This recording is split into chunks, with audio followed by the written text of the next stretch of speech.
21व्या शतकाची पहिली 25 वर्ष संपून आता पुढील 25 वर्षांचा टप्पा सुरू झालेला असताना कृषी क्षेत्रात नवी ऊर्जा भरणं महत्त्वाचं असल्याचं पंतप्रधान नरेंद्र मोदी यांनी म्हटलंय।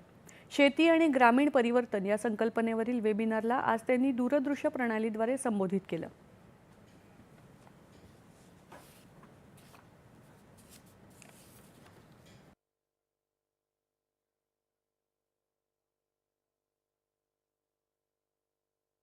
मुझे विश्वास है इस वेबिनार में आप सभी के बीच हुई चर्चा,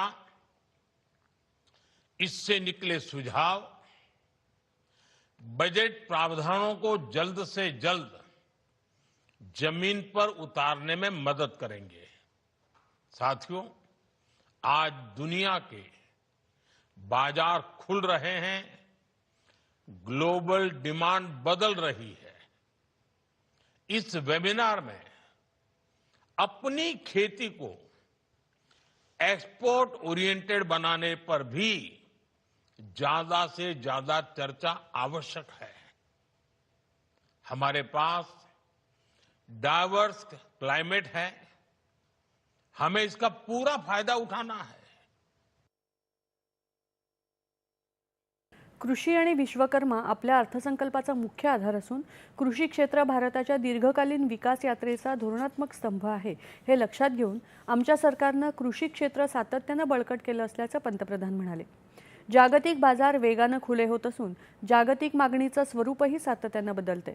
या पार्श्वभूमीवर शेतीला अधिक निर्याताभिमुख करण्यावर व्यापक चर्चा या वेबिनारमध्ये होण्याची आवश्यकता त्यांनी व्यक्त केली। हाई वैल्यू एग्रीकल्चर को स्केल करते हैं तो ये एग्रीकल्चर को ग्लोबली कॉम्पिटिटिव सेक्टर में बदल सकता है। एग्री एक्सपर्ट्स, इंडस्ट्री और किसान एक साथ कैसे आए, किसानों को ग्लोबल मार्केट से जोड़ने के लिए किस तरह से गोल सेट किए जाए, क्वालिटी, ब्रांडिंग और स्टैंडर्ड्स, ऐसे हर पहलू, इन सबको कैसे प्रमोट किया जाए, इन सारे विषयों पर चर्चा इस वेबिनार को, इसके महत्व को बढ़ाएंगे। भारताकडे असलेल्या हवामान विविधतेचा संपूर्ण लाभ घेण्याच्या दृष्टीने यंदाच्या अर्थसंकल्पात तरतुदी करण्यात आल्याचं पंतप्रधानांनी सांगितलं। नारळ, काजू, चंदनासारख्या उच्च मूल्यांच्या शेतीवर विशेष रूपाने लक्ष केंद्रित करण्यात आलं असल्याचंही त्यांनी सांगितलं। 21वीं सदी का दूसरा क्वार्टर शुरू हो चुका है, 25 साल बीत चुके हैं।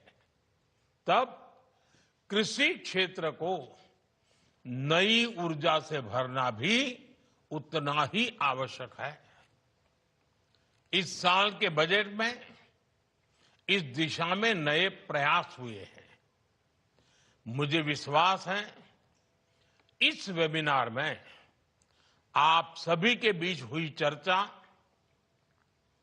इससे निकले सुझाव बजट प्रावधानों को जल्द से जल्द जमीन पर उतारने में मदद करेंगे। पंतप्रधानांनी यावेळी पशुपालन आणि मत्स्य व्यवसायातल्या संधींकडेही लक्ष वेधलं। हे तंत्रज्ञानाचं शतक असून कृषी क्षेत्रात तंत्रज्ञान संस्कृतीवर सरकारचा विशेष भर आहे। आज ई-नामच्या माध्यमातून शेतकऱ्यांसाठी बाजारपेठ प्रवेशाचं लोकशाहीकरण होऊन शेतकरी देशभरातल्या बाजारपेठांशी थेट जोडले जात आहेत, असं पंतप्रधान म्हणाले। सरकार ग्रामीण समृद्धीसाठी निरंतर वचनबद्ध असल्याचं सांगून विविध योजनांमुळे झालेल्या परिवर्तनाचा उल्लेख पंतप्रधानांनी यावेळी केला। मुख्यमंत्री देवेंद्र फडणवीस आज